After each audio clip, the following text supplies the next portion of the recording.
നമ്മളെടുക്കുമ്പോൾ hallelujah ഇന്നത്തെ ചിന്ത നമ്മൾ ക്രിസ്തുവിൻ്റെ പിന്നാലെ ഇറങ്ങിയാൽ പിന്നെ there is no turning back. Hallelujah അതൊരു പാട്ടും അങ്ങനെ തന്നെയുണ്ട് അല്ലേ. There is no turning back. The cross behind me, the world the world before me, the cross before me, the world behind me, there is no turning back, there is no turning back എന്ന് പാട്ടുകാരൻ എഴുതി വെച്ചത്. എൻ്റെ മുമ്പിൽ ഇനിയും കുരിശ് മാത്രമേ ഉള്ളൂ, എൻ്റെ പിൻപില ലോകം. ഹല്ലിയ ഞാൻ ലോകത്തിലോട്ട് ഇറങ്ങിയാലും എന്നെ മുമ്പിൽ വഴി നടത്തുന്നത് ക്രിസ്തുവിൻ്റെ കാൽവരിയിലെ ക്രൂശ, അല്ലെങ്കിൽ the principles of the cross. Hallelujah, സ്തോത്രം, കർത്താവിന് മഹത്വം. നമ്മൾ ലൂക്കാസ് വിശേഷത്തിനകത്ത് നമ്മൾ 9-ാം അധ്യായം വരുമ്പം യേശു കർത്താവ് ഒരു ചെറുപ്പക്കാരൻ യേശുവിൻ്റെ അടുക്കൽ വന്നിട്ട് പറഞ്ഞു, ഞാൻ നിൻ്റെ കൂടെ ഞാൻ വരാം എന്ന് പറഞ്ഞു അല്ലേ. ലൂക്കാസ് വിശേഷം 9-ാം അധ്യായത്തിനകത്ത് അതിൻ്റെ 57 തൊട്ട് താഴോട്ട് നമ്മളിങ്ങനെ ചിന്തിക്കുമ്പോൾ ഒരാൾ വന്നിട്ട് യേശുവിനോട് പറഞ്ഞു, നീ എവിടെ പോകുന്നോ അവിടെ ഒക്കെ ഞാനും വന്നേക്കാം, ഞാനും നിൻ്റെ പിന്നാലെ വന്നേക്കാം. അപ്പോൾ യേശു പറഞ്ഞൊരു കാര്യമുണ്ട്, the foxes have dens to live and the birds have nest but the son of man has no place even to lay his head. ഹല്ലിയ അതിൻ്റെ 57-58 ഒന്ന് വായിച്ചേ. ലൂക്കാസ് വിശേഷം 9-ന്റെ 57-58. അവർ വഴി പോകുമ്പോൾ ഒരുത്തനവനോട്, നീ എവിടെ പോയാലും ഞാൻ നിന്നെ അനുഗമിക്കാം എന്ന് പറഞ്ഞു. അപ്പൊ അതിന്റെ 58. യേശു അവനോട്, കുറുനരികൾക്ക് കുഴിയും ആകാശത്തിലെ പർവ്വജാതിക്ക് കൂടുമുണ്ട്, മനുഷ്യപുത്രനോ തല ചായ്ക്കാൻ മനുഷ്യപുത്രന് തല ചായ്ക്കാൻ ഒരിടവുമില്ല എന്ന് യേശു കർത്താവ് ഇയാളോട് പറഞ്ഞു. ഒരു പക്ഷേ അയാൾ നിന്ന് കാണും, അല്ലെങ്കിൽ അയാൾ പോയി കാണും, നമുക്കറിയത്തില്ല. പക്ഷേ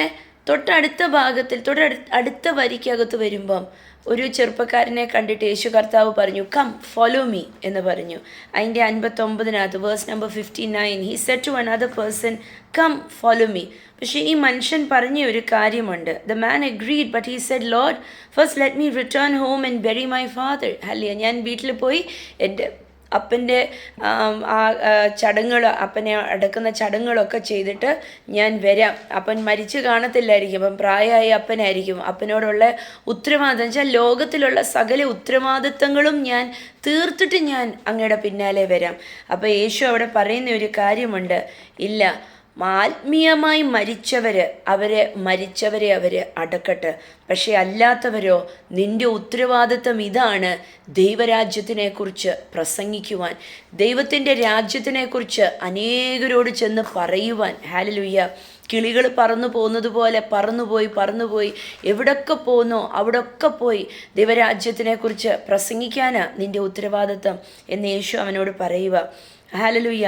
എന്നിട്ട് അതിൻ്റെ 61-നകത്ത് നമ്മൾ കാണുന്ന ഈ ചെറുപ്പക്കാരൻ വാദിക്കുക. ഇവൻ പറയുക, ഹീ ഈസ് ആർഗ്യുവിങ്. അയാൾ പറയുക, ശരി കർത്താവേ, ഞാൻ നിൻ്റെ പിന്നാലെ വരാം, പക്ഷേ അറ്റ്ലീസ്റ്റ് ഞാൻ എൻ്റെ കുടുംബത്തിനോട് പോയി ഞാൻ യാത്ര പറഞ്ഞിട്ട് ഞാൻ വരട്ടെ.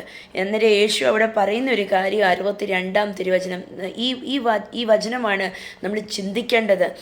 Verse number 62, Luke chapter 9 verse 62, 69-ാം അധ്യായം 62-ാം തിരുവചനം, ലൂക്കാസ് വിശേഷം. But Jesus told him, anyone who puts a hand to the plough and then looks back is not fit for the kingdom of God. എന്ന് വായിച്ചേ. യേശുവിനോട്, കൽപ്പയ്ക്ക് കൈവച്ച ശേഷം പുറകോട്ട് നോക്കുന്നവൻ ആരും ദൈവരാജ്യത്തിന് കൊള്ളാവുന്നവൻ. കൽപ്പയ്ക്ക് കൈവച്ച് കഴിഞ്ഞിട്ട് പുറമോട്ട് നോക്കുന്നവൻ ദൈവരാജ്യത്തിന് കൊള്ളത്തില്ല എന്ന് യേശു പറഞ്ഞു. There is no turning back. ഇന്നൊന്ന് പറഞ്ഞേ, ഇനി തിരിഞ്ഞു നോക്കാൻ പറ്റത്തില്ല. ഹല്ലേലൂയ. യേശുവിന് വേണ്ടി ഒരു കാല് ഒന്ന് സ്റ്റെപ്പ് എടുത്ത് മുന്നോട്ട് വെച്ചാൽ പിന്നെ പുറമോട്ട് നോക്കിയിട്ട് അയ്യോ ഞാൻ ആയിരുന്നിടത്ത് നിന്നാൽ മതിയായിരുന്നല്ലോ എന്ന് പറഞ്ഞിട്ട് ഒരു കാര്യവുമില്ല. യേശുവിനെ അറിഞ്ഞോ? ഹല്ലേലൂയ. നമ്മൾ അറിയും തോറും, ദൈവവചനം കേൾക്കും തോറും, ദൈവവചനത്തിൽ നിന്ന് നമുക്ക് അറിവ് ലഭിക്കും തോറും ആ അറിവിന് hallelujah V R accountable. Hallelujah. നമ്മൾ കേട്ട ആ അറിവ് അല്ലെങ്കിൽ നമുക്ക് ഉണ്ടായ തിരിച്ചറിവ് അനുസരിച്ച് നമ്മൾക്ക് ഉത്തരവാദിത്വമുണ്ട്. നമ്മൾ ദൈവവചനം കേൾക്കും തോറും, നമ്മൾ ദൈവരാജ്യത്തിനെക്കുറിച്ച് അറിയും തോറും നമുക്ക് ദൈവത്തിനോട് ഉത്തരവാദിത്വം കൂടിക്കൊണ്ടിരിക്കുക. സ്തോത്രം. ഹല്ലേലൂയ. നമ്മൾ എന്തിനെക്കുറിച്ചൊക്കെ കേൾക്കുന്നോ ദൈവവചനത്തിൽ വചനത്തിൽ നിന്ന് അതിനൊക്കെ നമ്മൾ ഹാലിയ ഉത്തരവാദിത്തമുള്ളവരാണ്. നമ്മൾ അതിനൊക്കെ കണക്ക് കൊടുക്കുന്നവരാ. സ്തോത്രം ഹാലിയ. പിന്നെ നമുക്ക് പറയാൻ പറ്റത്തില്ല, അയ്യോ എനിക്ക് അറിവില്ലായിരുന്നു, ഇങ്ങനെയൊക്കെ ഉണ്ടോ ദൈവരാജ്യത്തിനകത്ത്, ഇങ്ങനെയൊക്കെ ഉണ്ടോ കർത്താവിൻ്റെ പിന്നാലെ ഇറങ്ങിയാൽ എന്ന് പറഞ്ഞ് നമുക്കൊന്നും മാറി നിൽക്കാൻ പറ്റത്തില്ല. അപ്പോൾ യേശു കർത്താവ് പറയുക, once you follow Jesus there is no turning back. Hallelujah. The cross before me, the world behind me, there is no turning back. Hallelujah. ഇനി ഞാൻ ലക്ഷ്യം വെച്ച് പോകുന്നത് കർത്താവിൻ്റെ കാൽവരി ക്രൂശിൽ നോക്കിക്കൊണ്ട് ഞാൻ ലക്ഷ്യം വെച്ച് പോകുന്നത്. എനിക്ക് ഇതിനപ്പുറം വേറെ ഒന്നുമില്ല. സ്തോത്രം ഹല്ലേലൂയ. ഫിലിപ്പിയരുടെ അതുകൊണ്ടാണ് ഫിലിപ്പിയരുടെ ലേഖനം 3-ാം അധ്യായം അതിൻ്റെ 14-ാം വാക്യത്തിനകത്ത് പൗലോസ് അപ്പോസ്തലൻ ഇങ്ങനെ പറഞ്ഞ ഒരു കാര്യം. അപ്പോസ്തലൻ ഇങ്ങനെ പറഞ്ഞു, Philippians chapter 3 verse 14, I press on to reach the end of the race and receive the heavenly prize for which God through Christ Jesus is calling us. അതൊന്ന് വായിച്ചേ. ഒന്ന് ഞാൻ ചെയ്യുന്നു, പിൻപിലുള്ളതിനെ മറന്ന് മുമ്പിലുള്ളതിനെ ആഞ്ഞുകൊണ്ട് ക്രിസ്തുയേശുവിൽ, ആമേൻ, ക്രിസ്തുയേശുവിലൂടെ ദൈവത്തിൻ്റെ എൻ്റെ മേൽ കിടക്കുന്ന ഈ പരമവിളി ലക്ഷ്യം വെച്ച് ഞാൻ ഓടുക. ഹല്ലിയ. അത് പ്രൈസായിട്ട് കിട്ടാൻ വേണ്ടി ഞാൻ ഓടുക. ഇനി എനിക്ക് നോക്കാൻ വേറെ ഒന്നുമില്ല. എൻ്റെ കഴിഞ്ഞു പോയ കാര്യങ്ങളൊന്നും ഞാൻ ഇനിയും പറഞ്ഞിട്ട്, പൗലോസ് അപ്പോസ്തലന് പറയാനായിരുന്നെങ്കിൽ ഒരുപാടുണ്ടായിരുന്നു പറയാൻ. ഒരു യൂതൻ, റോമൻ പൗരൻ, ഭാഷകൾ കൈകാര്യം ചെയ്യുന്നവൻ, സാമ്പത്തികത്തിൽ ഉന്നതമായി നിൽക്കുന്നവൻ, മറ്റുള്ളവരെ അറിയുന്നവന് സ്ഥാനവും മാനവും പദവിയുള്ള വ്യക്തി, ഹല്ലിയ, സകലത്തിലും പഠിച്ച് അഭ്യസിച്ച ഒരു വ്യക്തി, നിയമങ്ങൾ സകലതും ഉറക്കത്തിൽ വിളിച്ചെഴുന്നേൽപ്പിച്ചാൽ അറിയുന്ന ഒരു വ്യക്തി, ഭയങ്കര ക്വാളിഫിക്കേഷൻസ് ഉള്ള വ്യക്തി. ഞാൻ ഈയിടെ കേട്ട ഒരു കാര്യമാണ്, പൗലോസ് അപ്പോസ്തലൻ ഇന്നത്തെ കാലത്ത് ഒരു 9 PhD ഒക്കെ ഉള്ള അറിവുള്ള ഒരു വ്യക്തി, അത്ര ജ്ഞാനിയായിരുന്നു. അതാ ഈ ലേഖനങ്ങളൊക്കെ എഴുതാൻ പറ്റിയത്. പരിശുദ്ധാത്മാവിൽ നിറഞ്ഞല്ലാതെ പൗലോസ് അപ്പോസ്തലൻ എഴുതിയ ലേഖനങ്ങൾ വായിച്ചാൽ ഒന്നും മനസ്സിലാവത്തില്ല. പരിശുദ്ധാത്മാവ് നിറഞ്ഞ് നമുക്ക് പരിശുദ്ധാത്മാവ് വെളിപ്പെടുത്തി തന്നാലേ പൗലോസ് അപ്പോസ്തലൻ എഴുതി വെച്ചിരിക്കുന്ന സകല ലേഖനങ്ങളും മനസ്സിലാവത്തുള്ളൂ. അല്ലെങ്കിൽ വെറുതെ വായിക്കാവുന്നേ ഉള്ളൂ. ഗലാത്യർ, എഫെസ്യർ, ഇതൊക്കെ വെറുതെ വായിക്കാവുന്നേ ഉള്ളൂ. പരിശുദ്ധാത്മാവിൻ്റെ അഭിഷേകമില്ലാതെ ഒന്നും മനസ്സിലാവത്തില്ല. അപ്പം പൗലോസ് അപ്പോസ്തലൻ്റെ അകത്തെ ജ്ഞാനവും അറിവും എത്രയധികമായിരുന്നു. ഇത്ര ലോകപ്രകാരം ഒരു 8-9 PhDയുടെ തുല്യമായിരുന്നു അപ്പോസ്തലൻ്റെ അകത്ത് കിടന്ന ജ്ഞാനവും അറിവും. അതൊക്കെയാണ് പരിശുദ്ധാത്മാവ് എടുത്ത് ഉപയോഗിച്ച് ഇങ്ങനെയൊക്കെ നമ്മുടെ മുമ്പിൽ എഴുതി വെച്ചിരിക്കുന്നത്. അപ്പം ഈ അപ്പോസ്തലൻ എന്തുമാത്രം പറയാനുണ്ടായിരുന്നു.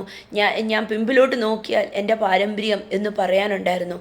പക്ഷേ അപ്പോസ്തലൻ പറഞ്ഞു, ഇതൊന്നും എനിക്കറിയണ്ട, ഞാൻ ഓടുന്നത് ഒറ്റ ഒരു കാര്യത്തിനു വേണ്ടിയാണ്. കർത്താവായ യേശുക്രിസ്തുവിലൂടെ ദൈവം എനിക്ക് വേണ്ടി ഒരുക്കി വെച്ചിരിക്കുന്നത് എങ്ങനെയെങ്കിലും എനിക്കൊന്ന് ലഭിക്കണം. അത് കാരണം നോ ടേണിംഗ് ബാക്ക്. എനിക്ക് പുറമോട്ടൊന്നും നോക്കണ്ട. എനിക്ക് പുറമോട്ട് നോക്കിയാൽ ഒന്നും പറയാനില്ല. എനിക്ക് പുറമോട്ട് നോക്കിയാൽ ഒന്നുമില്ല പറയാൻ. അവിടെ കുറേ ഞാൻ നേടിക്കാണും. ഇന്ന് ഞാൻ പറയട്ടെ, 2 വള്ളത്തിലൊക്കെ നിൽക്കുന്നവരുണ്ടോ? സ്തോത്രം ഹല്ലിയ. ഇതും കുറച്ച് അതും കുറച്ച് എന്ന് പറഞ്ഞൊക്കെ നിൽക്കുന്നവരോട് ഞാൻ പറയട്ടെ, there is no turning back. Yesu അല്ലാതെ ഇനി ഒന്നുമില്ല. യേശു പറഞ്ഞിരിക്കുന്ന കൽപ്പനകളല്ലാതെ വേറെ ഒന്നുമില്ല. യേശുവിനോട് പറ്റിച്ചേരുവല്ലാതെ വേറെ ഒരു മാർഗവുമില്ല. യേശുവിനോട് ചേർന്നാൽ ഹല്ലേലൂയ, കർത്താവ് ഉറപ്പായിട്ടും സ്വർഗത്തിൽ കൊണ്ടുപോകും. ഹല്ലേലൂയ. ഈ ഭൂമിയിൽ ജയകരമായ ഒരു ജീവിതവും നിത്യതയ്ക്കകത്തേക്ക് ജയാളിയായി പ്രവേശിക്കുവാനായിട്ട് ഹല്ലേലൂയ കർത്താവ് വഴിയൊരുക്കും. യേശുവിനെ മുറുകെ പിടിച്ചാൽ പിന്നെ പുറമോട്ട് വേറെ ഒന്നുമില്ല. ഹല്ലേലൂയ. ലോകത്തിലേക്ക് പിന്നെ ഇറങ്ങാൻ പറ്റത്തില്ല. നമ്മൾ 1 രാജാക്കന്മാരുടെ പുസ്തകം 19-ാം അധ്യായം, the first Kings chapter 19, hallelujah, 19-ാമത്തെ അധ്യായം, അതിനകത്ത് വരുമ്പം ഒരാളെ നമ്മൾ കാണുന്നുണ്ട്. 19, അതിൻ്റെ 19 തൊട്ട് 21 വരെ, the first Kings chapter 19 verse numbers 19 to 21. 1 രാജാക്കന്മാരുടെ പുസ്തകം 19-ാം അധ്യായം, അതിൻ്റെ 19 തൊട്ട് 21 വരെയുള്ള വാക്യങ്ങൾക്കകത്ത് നമ്മൾ കാണുന്നു, എലീഷായെ കാണുമ്പം എലീഷായുടെ മേത്ത് ഒരു പുതപ്പ് ഏലിയാവ് കൊണ്ടിട്ടു. അപ്പം നമ്മൾ കാണുന്നു എലീഷയെ നമ്മൾ പരിചയപ്പെടുമ്പം എലീഷ ഒരു he was ploughing the field. ഒന്ന് 19 വായിച്ചേ. അങ്ങനെ അവൻ അവിടെ നിന്ന് പുറപ്പെട്ട് സഫാത്തിന്റെ മകനായ ഏലീശയെ കണ്ടെത്തി. അവൻ 12 കാളയെ പൂട്ടി ഉഴുവ് ചെയ്യുമായിരുന്നു, പറമ്പ് ഉഴുവായിരുന്നു. He was ploughing the field. ഹല്ലിയ, കാളകളെയും കൊണ്ട്. അപ്പം 12 സെറ്റ് കാളകളുണ്ടായിരുന്നു. അപ്പോൾ ഈ 12 സെറ്റ് കാളകളെയും കൊണ്ട് 12ാമത്തെ സെറ്റ് കാളകളെയും കൊണ്ട് ഉഴുന്നു മറിക്കുമായിരുന്നു പറമ്പ്, അല്ലേ? അപ്പം ഹി വാസ് എ ഫാമർ. ഇയാൾ ഒരു കൃഷിക്കാരനായിരുന്നു, ഇയാൾ നല്ല സ്വത്തുകാരനായിരുന്നു. പക്ഷേ ഈ പുതപ്പ്, അഭിഷേകത്തിൻ്റെ പുതപ്പ് വന്ന് ദേഹത്ത് വീണ് കഴിഞ്ഞപ്പം എലീഷായിക്ക് തിരിച്ചറിഞ്ഞു എന്തിനാ ഈ പുതപ്പ് എന്ന് പറഞ്ഞാൽ അഭിഷേകത്തിൻ്റെ പുതപ്പ, ദൈവവിളിയുടെ പുതപ്പ, അനോയിൻറ്റിങ്ങിൻ്റെ പുതപ്പ, വേർതിരിപ്പിൻ്റെ പുതപ്പ എന്ന് പറഞ്ഞാൽ ലോകത്തിൽ നിന്ന് ഞാൻ നിന്നെ വേർതിരിച്ചു എന്ന് പറഞ്ഞ് പിടിച്ച് മാറ്റിവെക്കുന്ന ഒരു അഭിഷേകം, ഒരു പുതപ്പടയാളമായി എലീഷായുടെ മേൽ വീഴുമായിരുന്നു. അപ്പോൾ എലീഷ അവിടെ പറയുന്ന ഒരു കാര്യമുണ്ട്. മത്തായിയുടെ സുവിശേഷത്തിനകത്ത് ആ ചെറുപ്പക്കാരൻ പറഞ്ഞതുപോലെ തന്നെ, ലൂക്കാ സുവിശേഷത്തിനകത്ത് ചെറുപ്പക്കാരൻ പറഞ്ഞതുപോലെ തന്നെ എലീഷ പറയുന്ന ഒരു കാര്യമുണ്ട്. എലീഷയുടെ മേൽ ഈ പുതപ്പ് വീണപ്പം 20-ാം അധ്യായത്തിനകത്ത് എന്നെ അതിങ്ങനെ ചിന്തിപ്പിച്ച ഒരു കാര്യമാണ്. Elisha left the oxen standing there, ran after Elijah and said to him, ഞാൻ പോയി എൻ്റെ അപ്പനെ അമ്മയെ ഒന്ന് ചുംബിച്ചിട്ട് ഞാൻ നിൻ്റെ കൂടെ വരാം. എന്നിട്ട് അവിടെ ആ കാളെ എങ്ങും കെട്ടുന്നു ഒന്നുമില്ല, ആ കാളെ പറമ്പിൻ്റെ നടുവിലിട്ടേച്ച ഓടിപ്പോകുന്നത്. ഒരു യോഹന്നാൻ സുവിശേഷം 4-ാം അധ്യായം പഠിക്കുമ്പോൾ ഒരു ചെറുപ്പക്കാരി, യേശു സംസാരിച്ചുകൊണ്ടിരുന്ന വെള്ളം കോരിയ ചെറുപ്പക്കാരി, അവളുടെ കുടമിട്ടേച്ച് ഓടിപ്പോയി. അവളുടെ കുടവുമെല്ലാം മറന്നേച്ച് ജനങ്ങളുടെ ഇടയിൽ ഓടിപ്പോയിട്ട് പറഞ്ഞു, നിങ്ങൾക്കറിയണോ, നിങ്ങൾക്ക് കേൾക്കണോ, എന്നെക്കുറിച്ച് സകലതും പറഞ്ഞ ഒരു പ്രവാചകൻ താണ്ട് വന്ന് നിപ്പുണ്ട്, അവൻ മിശിഹ ആണ്, അവനെ വന്ന് നിങ്ങളൊന്ന് കാണതേ, ഞാൻ കണ്ടു, എന്നോട് സംസാരിച്ചു, നിങ്ങളും ഒന്ന് വാ എന്ന് പറഞ്ഞത് ഓർക്കുന്നുണ്ടോ? അവളുടെ കുടം മറന്നേച്ചു പോയി. അതേപോലെ തന്നെ എലീഷ തൻ്റെ കാളകളെ മറന്നേച്ച് ഓടി യേശുവിൻ്റെ അടുക്കളയിൽ പോയിട്ട് പറയാ, എലീജാവിൻ്റെ അടുത്ത് പോയിട്ട് പറയുക.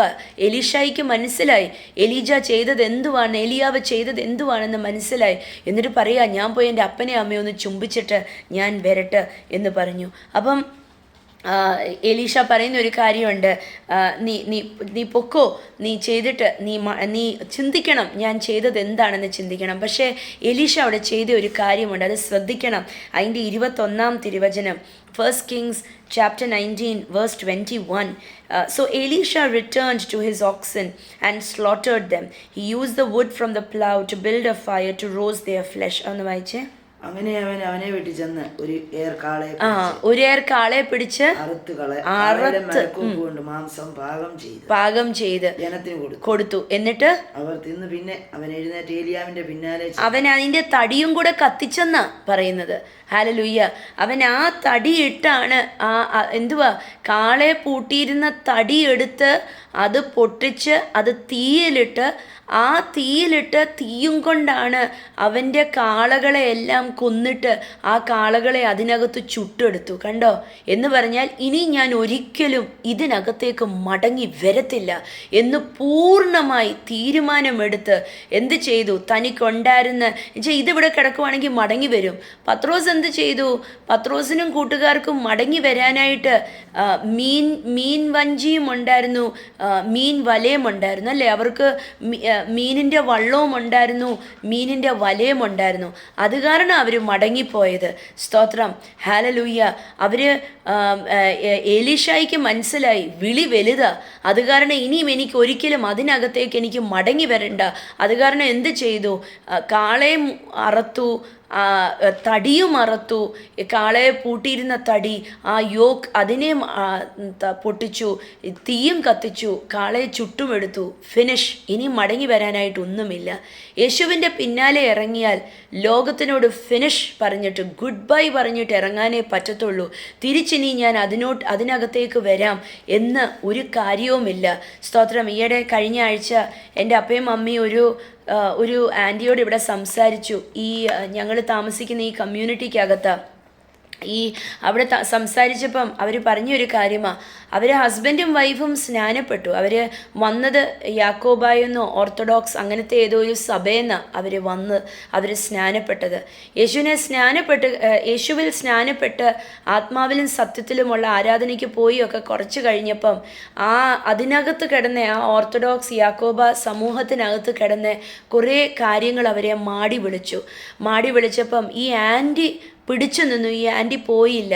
ആൻറ്റി ആത്മാവിലും സത്യത്തിലും തന്നെ ആരാധിക്കാൻ സത്യത്തിനു വേണ്ടി നിന്ന് ഇന്നും ആൻറ്റി ആത്മാവിലും സത്യത്തിലും ആരാധിക്കുന്നു. പക്ഷേ അങ്കിൾ എന്ത് ചെയ്തു? അങ്കിള് മടങ്ങിപ്പോയി. അങ്കിള് പറഞ്ഞു, ഇനി എനിക്കിത് വേണ്ട, എനിക്ക് ആത്മാവിലും സത്യത്തിലുമുള്ള ആരാധന വേണ്ട എന്ന് പറഞ്ഞു മടങ്ങി അതിനകത്തേക്ക് എവിടുന്നാണോ ഇറങ്ങി വന്നേ അതിനകത്തേക്ക് തിരിച്ചുപോയി. ലോകത്തിലും അതിൻ്റെ മോടിക്കകത്തേക്കും അതിനകത്തേക്ക് മടങ്ങിപ്പോയി. ഇന്ന് ആൻറ്റി മാത്രമേ ഉള്ളൂ വിശ്വാസത്തിൽ. പക്ഷെ അവരുടെ ജീവിതത്തിനകത്ത് ഒരു കുടുംബത്തിനകത്തും ഇല്ലാത്ത കുറേ പ്രതികൂലങ്ങൾ അവരുടെ കുടുംബത്തിനകത്തുണ്ട്. മക്കൾ പ്രായമായി, മക്കൾ അനുസരണയിലല്ല, മക്കൾ വഴി തെറ്റിപ്പോയി, അവർക്ക് ദൈവവുമില്ല, ഒന്നുമില്ല. ആ മക്കളുടെ തലമുറയ്ക്കകത്ത് വിവാഹവും വേണ്ട, ഒന്നും വേണ്ട, ഭയങ്കര നിരാശയ്ക്കകത്തുള്ളൊരു ജീവിതം. ഒറ്റയൊരു കാര്യമേ ഉള്ളൂ, ആൻറ്റിക്ക് ഒരു ഉറപ്പുണ്ട്. ആൻറ്റി പിടിച്ചു നിൽക്കുന്നത് കാരണം ആൻറ്റിയുടെ ആത്മാവ് സ്വർഗത്തിൽ പോകുമെന്ന്. ക്രിസ്തുവിന് വേണ്ടി ഇറങ്ങിയാൽ പിന്നെ അതിനകത്ത് തിരിച്ച് ഒരു വഴിയില്ല.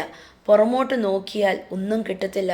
നമുക്കറിയാം, പുറമോട്ട് നോക്കിയാൽ ലോത്തിൻ്റെ ഭാര്യ ഉപ്പുതൂണായിപ്പോയി. സ്തോത്രം. ഹല്ലേലൂയ. ഇന്ന് ജയാളിയായ ഒരു ജീവിതം ജീവിക്കണമെങ്കിൽ യേശുവിന് വേണ്ടി ഒരു കാല് മുന്നോട്ട് വെച്ചാൽ അത് മുന്നോട്ടേ ഓടാവൂ. ഹല്ലേലൂയ. യേശു അതാണ് പറഞ്ഞത്. സ്തോത്രം. യേശു പത്രോസിനെ നോക്കിയിട്ട്, യേശുവിനോട് കൂടെ നിന്ന് വലിയ വെളിപാട് ലഭിച്ചു പത്രോസിന്. പക്ഷേ പത്രോസ് പറഞ്ഞു, നീ നിൻ്റെ ദൗത്യത്തിനകത്തേക്ക് ഇറങ്ങാൻ ഞാൻ സമ്മതിക്കത്തില്ല. അങ്ങനെയാണ് ഒരു പക്ഷേ പറഞ്ഞതല്ലേ? അങ്ങനെയല്ല ശരിക്കും പറഞ്ഞത്. നീ പോയി മരിക്കാൻ, അയ്യോ ഞാനുള്ളിടത്തോളം കാലം നിന്നെ ഞാൻ സമ്മതിക്കത്തില്ല. യേശു പറഞ്ഞ ഒരു കാര്യമുണ്ട്, സാത്താനെ നീ നീ പോ, എൻ്റെ ശല്യം ചെയ്യാതെ പോകാൻ പറയുന്നുണ്ട്. ഇന്ന് യേശുവിനോട് പറ്റിച്ചേരാൻ, ഹല്ലേലൂയ, യേശു കർത്താവുമായിട്ട് ഒന്നായി ജീവിക്കാൻ, യേശുവിൽ നിന്ന് പ്രാപിക്കാൻ, യേശുവിൽ നിന്ന് കേൾക്കുവാൻ എന്താണ് ഇന്ന് നമ്മളെ മാടി വിളിച്ച് മാറ്റുന്നത്? ലോകത്തിനകത്ത് പല കാര്യങ്ങളുണ്ടല്ലേ. ചിലപ്പം ഫോൺ കോൾസ് ആയിരിക്കാം, സോഷ്യൽ മീഡിയ പ്ലാറ്റ്ഫോംസ് ആയിരിക്കാം, കൂട്ടുകാരായിരിക്കാം, ചിലപ്പം നമ്മളുടെ അകത്ത് വീർത്ത് കിടക്കുന്ന അറിവുകളായിരിക്കാം, ചില കള്ളങ്ങളായിരിക്കാം. സ്തോത്രം. ചിലപ്പം ലോകത്തിൻ്റെ ഇമ്പങ്ങളും മോടികളുമായിരിക്കാം, നമ്മൾ വന്ന വഴികളായിരിക്കാം, എന്താണ്, അല്ലെങ്കിൽ നമ്മുടെ ചിന്തകളായിരിക്കാം, നമ്മുടെ തെറ്റിദ്ധാരണകളായിരിക്കാം, ഭയങ്ങളായിരിക്കാം.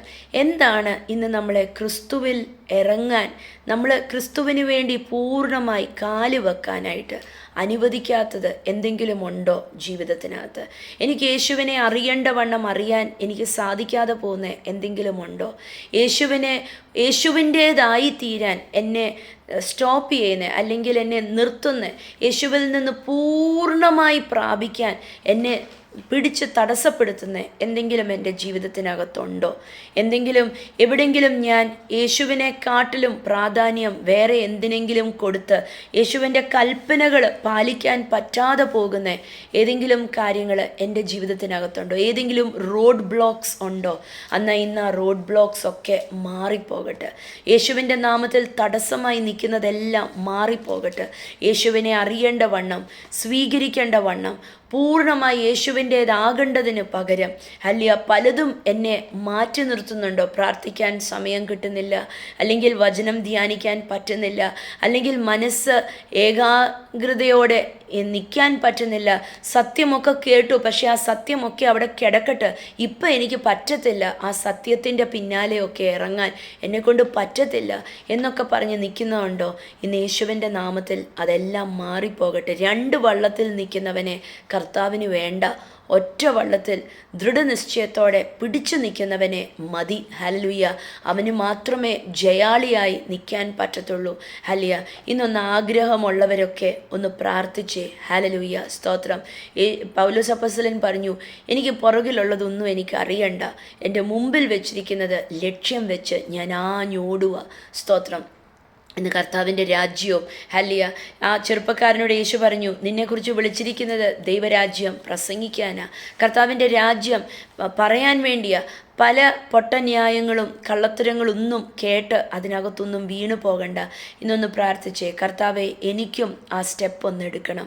യേശുവിലേക്ക് അടുക്കാനായിട്ട് എന്നിലുള്ള തടസ്സം യേശുവിൻ്റെ നാമത്തിൽ മാറിപ്പോകട്ടെ. ഹല്ലേലൂയ. തടസ്സമായി നിൽക്കുന്നതെല്ലാം നീങ്ങി മാറട്ടെ. എനിക്കും വേണം ഒരു ജയകരമായ ജീവിതം ഈ ഭൂമിയിൽ. ഹല്ലേലൂയ. എലീഷ ചെയ്ത ഒരു കാര്യമുണ്ട്. ആ കാളകളെ അറക്കുക മാത്രമല്ല, കാളയെ പൂട്ടുന്ന തടി പോലും അറുത്ത് തീയിൽ കത്തിച്ചു കളഞ്ഞു. എന്താണെന്ന് വെച്ചാൽ എലീഷ വിളിച്ചു പറയുമായിരുന്നു, എന്നെ ക്രിസ്തുവിൽ നിന്ന് എൻ്റെ വിളിയിൽ നിന്ന്, എൻ്റെ പരമവിളിയിൽ നിന്ന് എന്നെ മാറ്റി നിർത്തുന്ന എന്തെങ്കിലും ഉണ്ടെങ്കിൽ അത് ഇന്നോടെ യേശുവിൻ്റെ നാമത്തിൽ അത് തീയിൽ കത്തി ചാമ്പലാകട്ടെ. ഇന്ന് പരിശുദ്ധാത്മാവിൻ്റെ തീയ്ക്കകത്ത് കത്തി ചാമ്പലാകാൻ പറ്റാത്ത ഒരു തടസ്സങ്ങളുമില്ല. ആഗ്രഹിക്ക്, യേശുവിൻ്റെ നാമത്തിൽ തടസ്സങ്ങൾ മാറിപ്പോകട്ടെ. അനുഗ്രഹിക്കട്ടെ യേശുവിൻ്റെ നാമത്തിൽ. കർത്താവ് അനുഗ്രഹിക്കട്ടെ യേശുവിൻ്റെ നാമത്തിൽ തന്നെ.